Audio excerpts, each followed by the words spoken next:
नमस्कार दोस्तों, मैं आपका साथी, आपका मित्र डॉक्टर प्रदीप कुमार आपके सामने आया हूँ अपनी कविता सुनाने के लिए।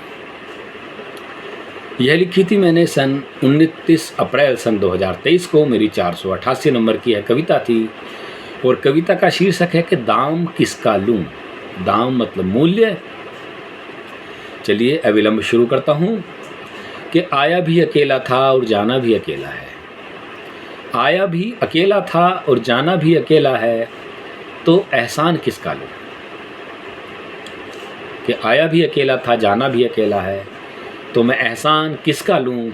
और इसने भी दिल दुखाया, उसने भी दिल तोड़ा, कौन सही था कौन गलत था कैसे कहूँ, मैं नाम किसका लूँ। और किसी ने भी मेरे किए को समझा नहीं कुछ, नाराज़गी दोनों की झेल कर किस तरफ जाऊँ, मैं दामन थाम किसका लूँ। यह कविता एक विवाहित पुरुष की ओर से, आप समझ सकते हैं कि पारिवारिक पक्ष और दूसरा शादीशुदा पक्ष के दोनों के बीच में भंवर में फंसा हुआ व्यक्ति।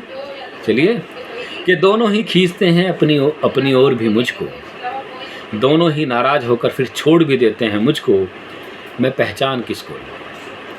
किसी को मेरी ज़रूरत रही नहीं है, फिर बोझ बन गया हूँ क्यों मैं किसी पर, बता मैं बयान किसका लूँ। एक और आदर्श हैं तो एक और कर्तव्य, किसको अपनाऊँ मैं किसको अलविदा कहूँ, मैं जाम किसका लूँ। और मेरे लिए बराबर हैं मुझसे जुड़े हुए सब। चाहता हूँ कि सभी हंसी खुशी रहें, तो मैं नुकसान किसका लूँ। और इस सफ़र का पता नहीं मंजिल कहाँ होगी, वहाँ पहुँच भी पाऊँगा किसी को पता नहीं, मैं पैगाम किसका लूँ।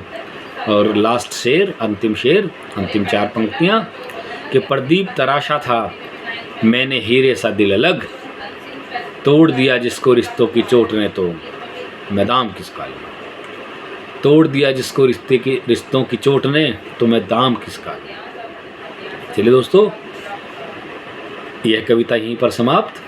आपसे फिर मिलूँगा।